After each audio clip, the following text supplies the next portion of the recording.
चरणानी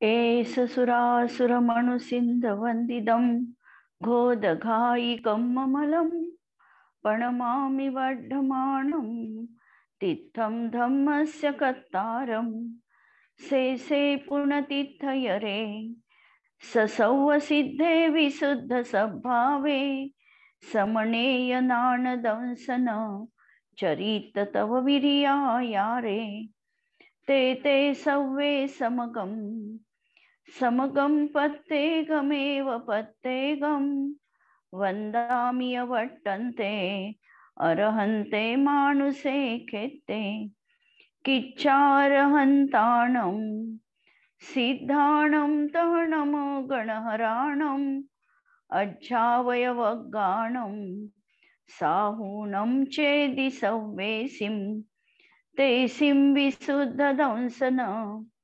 नानपहाण समं समासेज्य उवसंपयामि सम्मं जतो निवाण संपत्ती।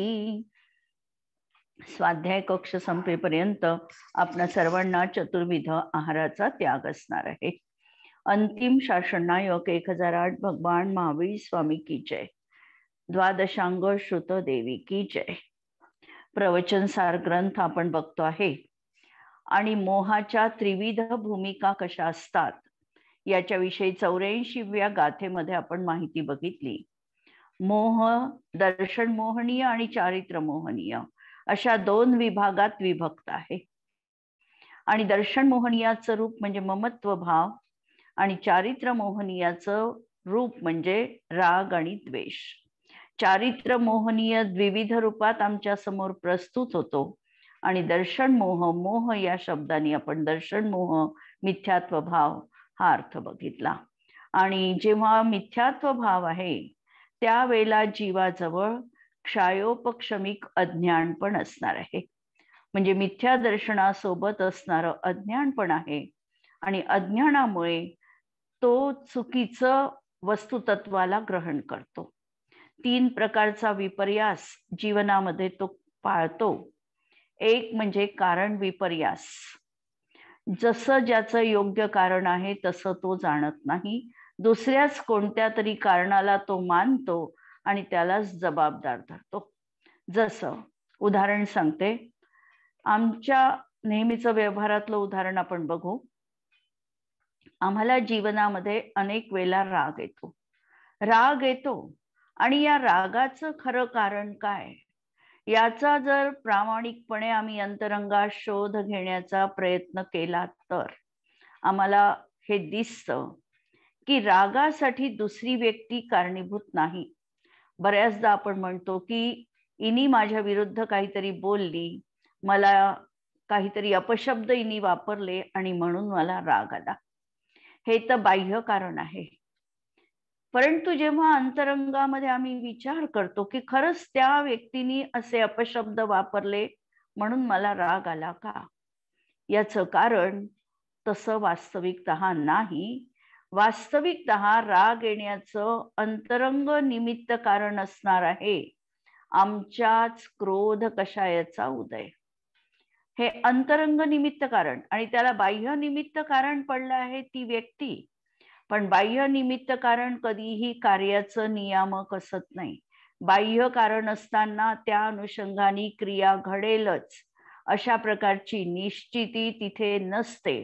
अंतरंग कारणामध्ये मात्र निर्णायक स्थिती असते की जिथे क्रोध कषायाचा उदय आहे तिथे नियमपूर्वक क्रोध भाव येणारच आहे। मग भलाई त्या ठिकाणी ती व्यक्ती उपस्थित असो नसो, कुणी अपशब्दांचा प्रयोग केला असेल नसेल, पण आमच्या क्रोध कषायाचा जो उदय असेल तर राग त्या समयात निश्चितपणे येणारच आहे। म्हणून अंतरंग कारण हे त्या ठिकाणी नियामक कारण ठरलं। पण याही कारणाला आम्हाला महत्व देता येत नाही। याही पेक्षा समीचीन कारण आम्ही शोधू म्हटलं, कर्माला कशाला दोषी द्यायचं। कर्म तर ते पुद्गलिक आहे, ते काही माझ्यामध्ये विकार करायला समर्थ नाही। असं जर आम्ही ठरवून आणखी सूक्ष्मात जाऊन जर विचार करायचा ठरविला तर माझ्या अंतरंगामध्ये क्रोध आहे, नित्य विद्यमान आहे आणि म्हणून जीवनामध्ये मला क्रोध आला ही उपपत्ती कारणाच्या बाबतीत अगदी योग्य तऱ्हेने बसते आणि म्हणून राग येण्याचं उपादान कारण जीवामध्ये राग आहे हे आम्हाला समीचीन रीतीने स्वीकारावं लागतं. आणि या कारणाचा स्वीकार न करता आम्ही व्यक्तीला वस्तूला आमच्या परिणामांसाठी जबाबदार धरतो. हा आहे कारण विपर्यास. दुसरा आहे स्वरूप विपर्यास. वस्तूचं जसं स्वरूप आहे तसं आम्ही जाणत नाही. वस्तू तिच्या स्वरूपाने नित्य जगामध्ये विद्यमान असणार आहे, परिणमनशीलत्व तिच्यामध्ये असणार आहे. वस्तू न इष्ट आहे न अनिष्ट आहे. वस्तुतत्व तर असं आहे, पण हा मोहाच्या उदयामध्ये वस्तूविषयीची विपरीत कल्पना करतो. परद्रव्यामध्ये एकत्व, ममत्व, कर्तृत्व आणि भोक्तृत्व रूप परिणाम करतो. मी परद्रव्यांचा कर्ता बनू शकतो, परद्रव्याला मी भोगू शकतो, परद्रव्य माझे होऊ शकतात. अशा प्रकारची विपरीत मान्यता हा वस्तूबद्दल त्या ठिकाणी करून घेतो. अशा तऱ्हेची स्वरूप विपरीतता असते. शरीर सर्वस्वी पृथक असतानाही शरीर पौद्गलिक आहे आणि तरी देखील शरीर माझं आहे अशा प्रकारची विपरीत मान्यता जीव पाळतो. नंतर पंचेंद्रियांच्या विषयामध्ये सुख नाही. आतापर्यंत आपण बघितलं, अनेक गाथा येऊन गेल्या की पंचेंद्रियांच्या विषयामध्ये सुख नाही आणि तरीही पंचेंद्रियाच्या विषयात सुख आहे हा याचा मिथ्या अभिप्राय स्वरूपाबद्दल विपरीत मान्यता याची असते. नंतर वस्तूंमध्ये जे अनुकूल किंवा प्रतिकूल संयोग असतात, अनुकूल संयोग असेल तर तो इष्टपणा मानतो, प्रतिकूल संयोगाला तो अनिष्ट वस्तू आहे अशा तऱ्हेची मिथ्या कल्पना करतो आणि ह्यामुळे तो जीव मिथ्यात्वाच्या अधीन झालेला आहे. तो विपरीत मान्यता वस्तुतत्वाविषयीची करतो आहे. हे त्या ठिकाणी मोह मिथ्यात्व जीवनात असताना अशा प्रकारच्या घटना त्या ठिकाणी घडतात आणि म्हणून तो वस्तूमध्ये न राग करायला पाहिजे त्यांनी, न द्वेष करायला पाहिजे अशी वास्तविकता याची श्रद्धा करायला हवी. नंतर तो पदार्थाचं अयथार्थपणे ग्रहण करतो, हा एक भाग झाला. आणि दुसरं कारण सांगितलेलं आहे की तिर्य म्हणू एसु करुणा भावे. तिर्य म्हणजे तिर्यंच आणि मनुष्यांमध्ये हा करुणा बुद्धी करतो. करुणा बुद्धी करतो याचा देखील अर्थ त्या ठिकाणी विशेष रीतीने आपल्याला बघावं लागणार आहे. काल आपण सम्यक दृष्टीची चिन्ह बघताना त्याच्या जीवनात बाह्यतः प्रशम, अनुकंपा, आस्तिक्य आणि सम्यक हे भाव असतात हे बघितलं. परंतु अनुकंपा म्हणजेच करुणा, दयेचा परिणाम, आणि या ठिकाणी दयेच्या परिणामाला मिथ्यात्वाची खूण सांगत आहे. मोह आहे असं म्हणतात आहे. यामागे फार मोठं रहस्य आहे की ज्या वेळेला मी परद्रव्यांवर उपकार करू शकतो अशा मान्यतेपूर्वक परजीवांबद्दल करुणाबुद्धी याची असते की त्याला मी सुधरवू शकतो, त्याला त्याचा जीव वाचवू शकतो, त्याला मी चांगला उपकार करू शकतो, या बुद्धीपूर्वक अभिप्रायामध्ये ही बुद्धी ठेवून जेव्हा त्याच्यावर करुणा केली जाते तर हा मिथ्यात्वरूप परिणाम आहे. लक्षात घ्या, आचार्यांची या ठिकाणी अत्यंत सूक्ष्म आणि मूलग्राही दृष्टी आहे की करुणाभाव सम्यक दृष्टीच्या जीवनामध्येही गुणस्थानाच्या भूमिकेनुसार असतो. पण सम्यक दृष्टी करुणाभाव ठेवत असताना परामध्ये अहंकार किंवा ममकार किंवा मी उपकार करत आहे, मी याचं चांगलं करू शकतो अशा अभिप्रायपूर्वक तो करुणाबुद्धी करत नाही. त्याच्या अंतरंगात करुणा जी येते ती अप्रत्याख्यानजनित, प्रत्याख्यानजनित आणि संज्वलनजनित चारित्र मोहाच्या उदयात दिसते. पण दर्शन मोहनीय नसल्यामुळे अभिप्रायामध्ये मी या जीवाला वाचवू शकतो ही बुद्धी त्याची नष्ट झालेली असते. चारित्र्य मोहाच्या अस्थिरतेमध्ये करुणाभाव जीवनात असला तरी तो मिथ्यात्व भाव नाही, तो चारित्र्याचा दोष आहे. परंतु ज्या वेळेला मिथ्या अभिप्रायपूर्वक करुणाभाव दिसतो, या भावाला इथे मोहाचं चिन्ह मांडलेलं आहे. म्हणून मोहाचं चिन्ह कोणतं? तर कर्तृत्व बुद्धीने परावर उपकार करणं, हे मोहाचं चिन्ह आहे. आणि चारित्र्य मोहजनित उदयामध्ये आम्ही स्वतः स्थिर राहू शकत नाही, आत्मलीनता साधू शकत नाही चारित्र्य मोहनीयाच्या उदयात. आणि म्हणून सहज अंतरंगामध्ये परद्रव्यांविषयी करुणाबुद्धी येणं. पण करुणाबुद्धी येत असताना सुद्धा मी त्याचं चांगलं किंवा वाईट करू शकतो हा भाव संपलेला आहे. केवळ करुणाबुद्धी ही त्यांच्या जीवनामध्ये असणार आहे आणि तो ज्ञानीच्या जीवनातच दिसणार आहे. अज्ञानीच्या जीवनात पराशी एकत्वरूप करुणा बुद्धी आहे. आणि ही पराशी एकत्वरूप असलेली करुणा बुद्धी ही त्या ठिकाणी मिथ्यात्वरूप परिणाम म्हटल्या गेलेला आहे. म्हणून पदार्थांना अयथार्थपणे ग्रहण करणं म्हणजे, आणि दुसरं मनुष्य आणि तिर्यंच्यामध्ये करुणाभाव असणं, या दोन गोष्टींवरून मिथ्यात्वाला या ठिकाणी जाणून घ्यायचं आहे. मिथ्यात्वाला आम्ही त्या चिन्हांनी ओळखलं आणि मग आता चारित्र्य मोहाची जी परिणती आहे, राग आणि द्वेष, याला कसं ओळखायचं? तर त्यासाठी सांगितलं की पदार्थांमध्ये इष्टबुद्धी होते आहे का? पदार्थ अनुकूल वाटतोय का? हवा हवासा वाटतोय का? आपल्याजवळ टिकावा असा अभिप्राय आहे का? ही जी बुद्धी आहे ही इष्टबुद्धी आहे.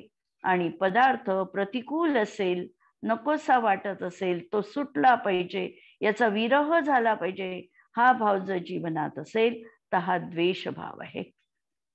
9 नो कषाय आणि 4 कषाय असे हे 13 प्रकारच्या ज्या कषायांमध्ये आहे, याच्यामध्ये विभागणी जर आपल्याला करायची असेल राग आणि द्वेषामध्ये, तर माया, लोभ, हास्य, रती आणि 3 वेद यांना राग भावात टाकायचं. हे राग भाव आहे. कोणते? माया, लोभ, नंतर हास्य, रती आणि 3 वेद.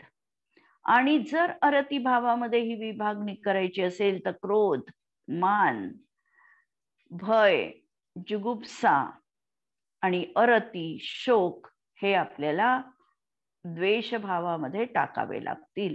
तर अशा तऱ्हेने आमच्या अंतरंगामध्ये हास्याचा जरी परिणाम असेल, रतीचा जरी भाव असेल, तरी तो रागरूप भाव आहे, हे ओळखण्याचं साधन आहे.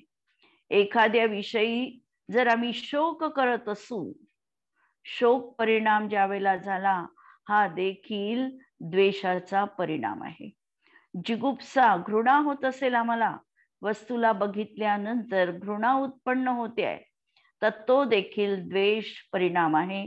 तर या चिन्हांनी आमचं स्वतःचं अन्वेषण आम्हाला करून आमच्या अंतरंगामध्ये कोणता भाव आहे याविषयी आम्हाला जाणून घ्यायचं आहे आणि अशा तऱ्हेने राग आणि द्वेषाला सोडायचं आहे. तर या याच्यामध्ये आपण हे बघितलं की राग, द्वेष आणि मोह हे 3 भूमिकेला जे प्राप्त झालेले आहे, या 3 भूमिकांना ओळखण्याचं चिन्ह आम्ही लक्षात घ्यायचं आहे आणि त्या अनुषंगाने आम्हाला या 3चा क्षय जीवनात करणं हे क्रमप्राप्त आहे, नाश करायला पाहिजे. हे याच्या गाथेमध्ये आचार्यांनी सांगितलेलं आहे. 85 गाथा आपण बघतो आहे आता, आणि या गाथेचा आता टीकेचा अर्थ बघू. वस्तूची अयथार्थ प्रतिपत्ती. वस्तूची अयथार्थ प्रतिपत्ती. अयथार्थ, अयथार्थ याचा अर्थ वस्तू जशी आहे तसं न मानणं. आता जे काही सांगितलं, परद्रव्यामध्ये कर्तृत्व, भोक्तृत्व, एकत्व, ममत्व बुद्धी. परद्रव्यांमध्ये मी त्यांचं चांगलं वाईट करू शकतो अशा प्रकारचा भ्रम जीवनात असणं, पंचेंद्रियांच्या विषयामध्ये सुख आहे हे मानणं, शरीराविषयी अत्यंत तीव्र लालसा जीवनात असणं, या सगळ्यांना म्हणायचं वस्तूची अयथार्थ प्रतिपत्ती, वस्तूचं अयथार्थ मान्यता, अंतरंगामधला आमचा अभिप्राय. आणि तिर्यंच आणि मनुष्य मात्र प्रेक्षायोग्य असतानाही, तिर्यंच आणि मनुष्य हे जे काही प्राणी आपल्याला, आणि तिर्यंच आणि मनुष्य या दोनच गतीतले जीव यासाठी घेतले, कारण देव तर आपण इथे पाहू शकत नाही आणि नारकी जीव देखील आम्ही बघू शकत नाही. तिर्यंच आणि मनुष्य यांच्याशीच आमचा संबंध येतो आणि म्हणून या दोन गतीतील जीव मात्र प्रेक्षायोग्य असतानाही, प्रेक्षायोग्य असताना म्हणजे केवळ ज्ञेय असतानाही, केवळ जाणण्यायोग्य असतानाही, माध्यस्थ वृत्तीने बघण्यायोग्य असतानाही, याला म्हणायचं प्रेक्षायोग्य. जसं आता प्रेक्षा ध्यान आहे, तर प्रेक्षा ध्यानामध्ये काय केलं जातं, तर प्रत्येक ज्या अवयवावर आम्हाला लक्ष केंद्रित करायचंय त्या ठिकाणी फक्त अवलोकन आणि दुसरा कोणताही भाव न आणता अवलोकन करणं, याचं नाव आहे प्रेक्षा ध्यान. तर इथे हा शब्द आचार्यांनी प्रेक्षा योग्य, की फक्त पाहण्यायोग्य तिर्यंच आणि मनुष्य प्राणी असतानाही माध्यस्थ वृत्तीने आपण सामायिक करतो, त्यावेळेला सामायिकामध्ये आपण 4 भावना भावतो. सत्वेषु मैत्रीम, गुणीषु प्रमोदम, क्लिष्टेषु जीवेषु कृपापरत्वम, माध्यस्थ भावम विपरीत वृत्तौ, सदा ममात्मा विदधातु देव. 4 भावना त्या ठिकाणी भावलेल्या आहे. सर्व प्राणी मात्रांविषयीची मैत्री भावना पहिल्यांदा सांगितलं. जितके काही निगोदी जीवांपासून यच्च यावत प्राणी असतील त्या सर्वांवर माझा मैत्री भाव आहे. प्रत्येकामध्ये मी माझ्या भगवत्तेचा अनुभव घेतो आहे. ही भावना म्हणजे सत्वेषु मैत्री. एवढी विराट कल्पना आचार्यांनी आपल्या समोर मैत्रीच्या भावनेतून ठेवलेली आहे की सर्व जीवांमध्ये आम्हाला भगवत स्वरूप दिसलं पाहिजे. ही मैत्रीची विराट कल्पना आहे. म्हणून सत्वेषु मैत्रीम गुणीषु प्रमोदम, जे आमच्यापेक्षा गुणवान असतात त्यांच्याबद्दल, गुणांबद्दल निरंतर प्रमोद भाव, आनंदित भाव, प्रसन्न भाव अंतरंगामध्ये. जे काही कष्ट सहन करणारे जीव असतील, कृपापरत्वम, त्यांच्याविषयी करुणा भाव, आणि विपरीत वाले असतील, आम्ही समजून देखील जे आमच्या म्हणण्याचं अवमूल्यन करत असतील, ऐकत नसतील, त्यांच्याविषयी माध्यस्थ भाव. या 4 भावना आपल्याला भावायला सांगितल्या आहे. करुणा भाव त्यामध्ये सांगितलेला आहे. आणि आचार्य प्रवचनसार मध्ये या 85व्या गाथेमध्ये हे सांगत आहे की करुणा भाव हे मोहाचं चिन्ह आहे, मिथ्यात्वाचं चिन्ह आहे. 2 मध्ये आम्हाला विसंगती वाटते आणि मग आमच्या जीवनात भ्रम होतो की कोणतं म्हणणं कुठे खरं मानायचं. तर या ठिकाणी जो करुणाभाव हा शब्द वापरलेला आहे, करुणाभाव हा शब्द वापरत असताना अमृतचंद्र आचार्यांनी हा शब्द करुणा भाव म्हणजे दया, अनुकंपेचा परिणाम या दृष्टीनेच वापरलेला आहे. पण अभिप्रायामध्ये परद्रव्यांविषयी कर्तृत्व बुद्धी घेऊन जेव्हा करुणाभाव आहे, हा मोहाचं चिन्ह आहे. आणि त्या सामायिक पाठामध्ये जे आम्ही करुणाभाव म्हणतो, हा सम्यक दृष्टीचा करुणाभाव आहे की ज्याच्यामध्ये सर्व प्राणी दीन दुःखी कष्टी असतील त्यांच्यावर आम्ही यथाशक्ती त्यांचा दुःख दूर करण्याचा उपाय करायचा. परंतु करत असताना, हा उपकार करत असताना मी त्यांच्यावर उपकार करतो, माझ्यामुळे ते सुखी झाले, त्यांनी माझ्या या उपकाराची परतफेड केली पाहिजे, निदान उपकाराची जाणीव तरी ठेवली पाहिजे, असा अभिप्राय त्या ठिकाणी नको आहे. आणि तो करुणाभाव हा सम्यक दृष्टीचा असतो. मिथ्या दृष्टीच्या जीवनात तर आवळा देऊन कोहळा काढण्याचा भाव असतो. परंतु हा जो भाव आहे, हा भाव सम्यक दृष्टीच्या जीवनात असतो. आणि या ठिकाणी जो करुणाभाव सांगितलाय की हा मिथ्या अभिप्रायपूर्वक असलेला करुणाभाव हा मोहाचं चिन्ह आहे. आणि या दृष्टीने सर्व प्राणी मात्र हे फक्त ज्ञेय आहे, ही गोष्ट या ठिकाणी लक्षात घ्यायची. असा हा मोहाला ओळखून, म्हणजे दोन गोष्टींनी मोहाची ओळख पटवायची की कोणती, वस्तूविषयीची अयथार्थ मान्यता आणि तिर्यंच आणि मनुष्य यांच्या प्रती करुणाभाव, आणि राग आणि द्वेषाला इष्ट विषयांच्या आसक्तीने राग आला. जर आमची राग परिणती होत असेल, पदार्थ आम्हाला अनुकूल वाटत असेल, त्याच्यामध्ये तो टिकला पाहिजे ही भावना असेल, त्याचा वारंवार उपयोग करायला मिळावा ही भावना असेल, त्याच्यामध्ये आम्ही रती करत असू, अशा प्रकारच्या जर भावना असतील तर ह्या भावनेनी आम्ही रागाला ओळखू शकतो. आणि अनिष्ट विषयाच्या अप्रीतीने द्वेषाला ओळखून, आणि अनिष्ट विषय जे आहे त्याप्रती आमच्या अंतरंगात हा संयोग दूर हटला पाहिजे. कधी एकदाच हे सगळं संपेल असं जीवनात वाटणं, या तऱ्हेचा भाव हा द्वेष भाव आहे. आणि या तीन चिन्हांनी त्रिभूमिका रूप अशा मोहाला ओळखून तात्काळ उत्पन्न होताच तीन भूमिका रूप मोह निशेष नष्ट करावा. आणि ज्या समयी याची उत्पत्ती मनामध्ये होते आहे, त्या समयी आमचं मन तिथून दुसरीकडे आम्हाला वळवायचंय. जर आम्ही त्याचा तो संस्कार आमच्या जीवनात जर घनीभूत झाला, थोडा रुजला, तर तो काढायला अत्यंत कठीण आहे.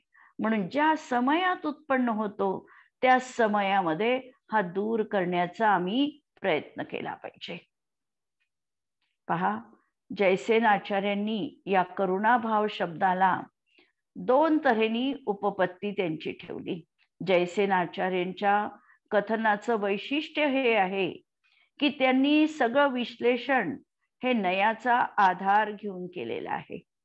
ते करुणाभाव या शब्दाला संधी विग्रह करून एक शब्द ठेवतात करुणाभाव, आणि हा अर्थ काढतात की निश्चय नयानी ज्याच्या अंतरंगामध्ये करुणाभाव आहे त्याच्या जीवनात मोह आहेच, मिथ्यात्व आहेच.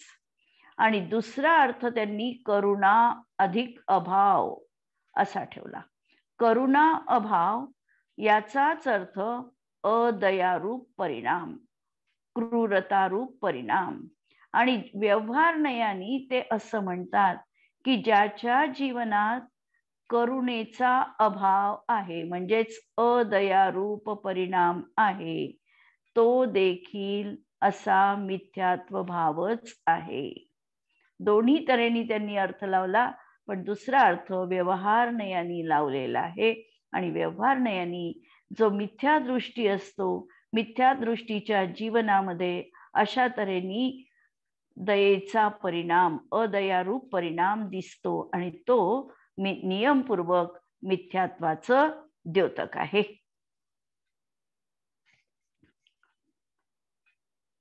वस्तूला विपरीत मांडणे आणि तिर्यंच्या दिकांमध्ये ममत्व बुद्धीनी आणि कर्तृत्व भावनेनी, दोन गोष्टी अत्यंत महत्वाच्या आहे की ममत्व बुद्धी आणि कर्तृत्व बुद्धी. कर्तृत्व बुद्धी याचा अर्थ मी पराला करू शकतो, परामध्ये चांगलं वाईट घडवू शकतो, ही स्वतःची मान्यता.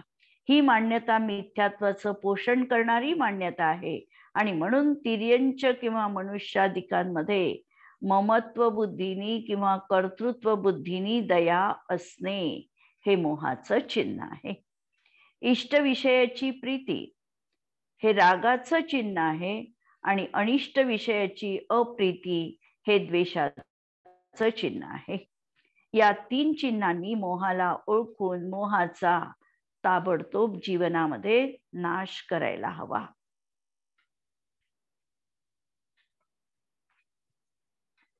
जीव वास्तविकतः ज्ञान स्वभावी आहे.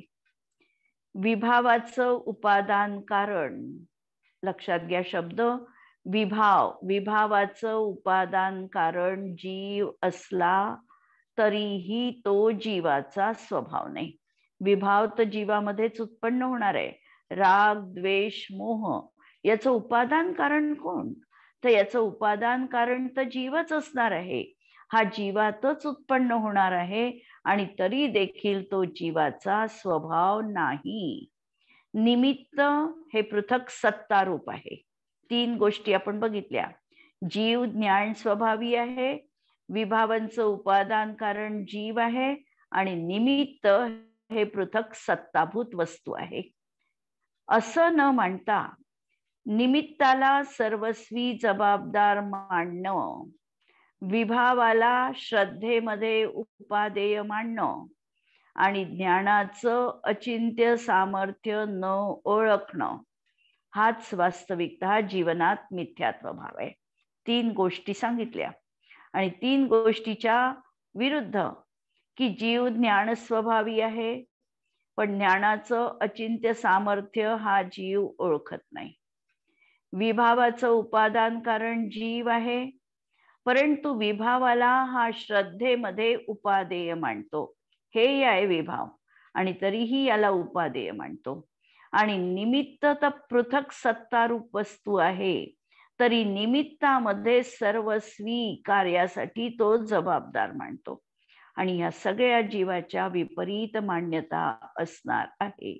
या विपरीत मान्यतेमुळे, रागामुळे आणि द्वेषामुळे हा जीव सतत त्या ठिकाणी कर्मबंध करतो आहे.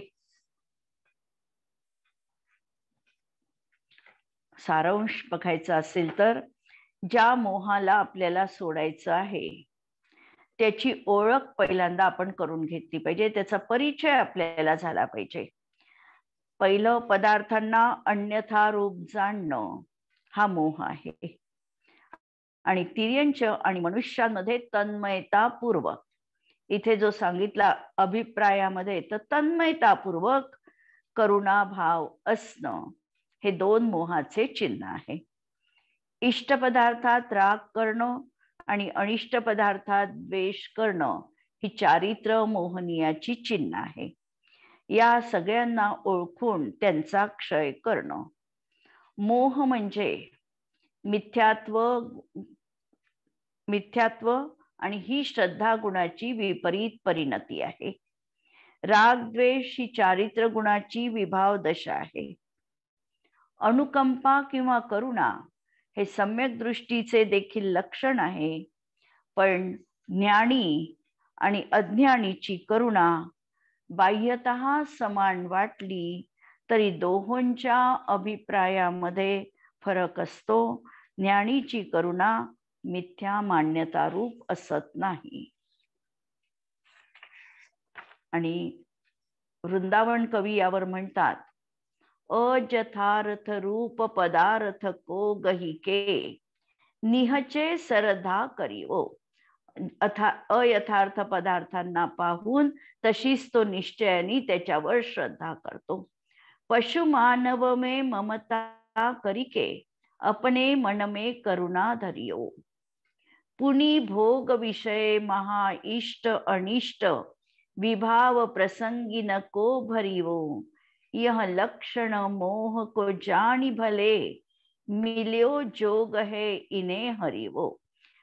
यह लक्षण मोह को जानी भले, या मोहाच्या लक्षणाला योग्य प्रकारे जाणून घ्या आणि मिल्यो जोग है, आता अनुकूल आपल्याला सगळी काही सुबत्ता लाभलेली आहे, तर इने हरिओ, यांना हरण करा, याला नष्ट करा.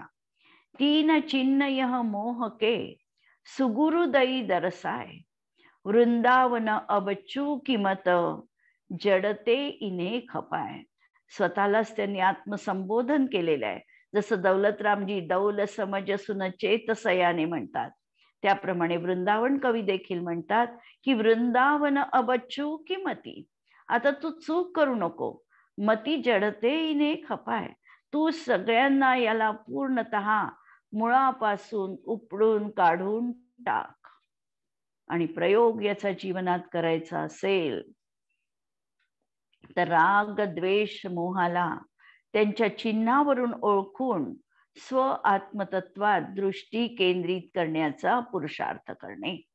तीनहीला चिन्हांनी ओळखून घ्यायचं आणि त्या अनुषंगाने आमच्या जीवनात जो मिथ्यात्व रूप परिणाम येतो आहे त्या क्षणीच त्यापासून निवृत्त होणं. आणि निवृत्त व्हायचं म्हणजे काय? बऱ्याचदा प्रश्न आम्हाला पडतो की निवृत्त व्हायचं म्हणजे नेमकं काय करायचं? रागापासून आम्हाला दूर हटायचं आहे म्हणजे आम्ही काय करायचं हे आम्हाला समजत नाही. जर आम्हाला रागापासून किंवा द्वेषापासून किंवा मोहापासून कशाही पासून दूर हटायचं असेल तर त्याचा उपायही स्वतंत्र रीतीने आमच्याजवळ विद्यमान आहे. की ज्या समयात आमच्या अंतरंगात सघनता कर्माची वाढते आहे, परिणामांची अशी मलिनता दिसते आहे, लगेचच आमच्या मनाला स्थिर करून विचार करायचा आहे की हे सगळे विभाव परिणाम आहे. माझा स्वभाव ज्ञाता द्रष्टा आहे. मी तेच कार्य माझ्या जीवनात करणार आहे. मी या प्रतिकूल अनुकूल संयोगामध्ये राग द्वेष करण्याचा मला कोणताही अधिकार नाही. मी माझ्या ज्ञान स्वभावाचंच वेदन करतो आहे आणि आत्ताही या रागाला जाणण्याचं कार्यच मी करू शकतो. अशा प्रकारचा चिंतनाची धारा जेव्हा आम्ही अंगीकार करू त्यावेळेला मिथ्यात्व आणि राग द्वेष परिणाम आमच्या जीवनातून सहज निघून गेलेले आम्हाला दिसतील. तर ही गाथा आपण बघितली. आणि आता मोह क्षय करण्याचा दुसरा काही उपाय जीवनात आहे का? पहिल्यांदा मोहक्षयाचा आपल्याला उपाय सांगितलेला होता 80 नंबरच्या गाथेमध्ये की जो अरिहंतांना द्रव्य गुण पर्याय रूपाने जाणतो त्याच्या जीवनात मोहाचा नाश होतो. आता मोहाला नष्ट करण्याचे आणखी काही उपाय आहे का? की एकच उपाय होता? या अन्य उपायाची चर्चा आता या 86 नंबरच्या गाथेत करतात. मध्यंतरीच्या गाथा या मोहाचं स्वरूप दाखविणाऱ्या येऊन गेल्या आणि मोहाचं स्वरूप आता पूर्णपणे आमच्या परिचित झालेलं आहे, लक्षात आलेलं आहे. मग परत अंतरंगामध्ये प्रश्न उठला की ठीक आहे, अरहंतांच्या द्रव्य गुण पर्यायाबद्दल आम्हाला माहिती कशी होईल? कोण आम्हाला अरिहंतांचं स्वरूप कथन करेल?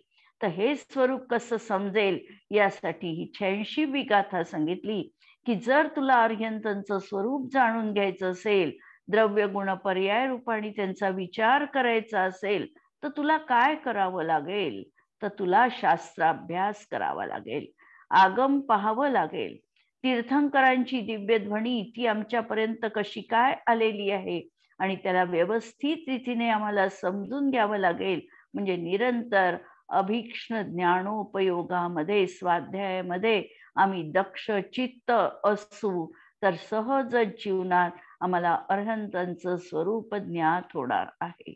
गाथा पहा, 86 नंबरची गाथा आहे.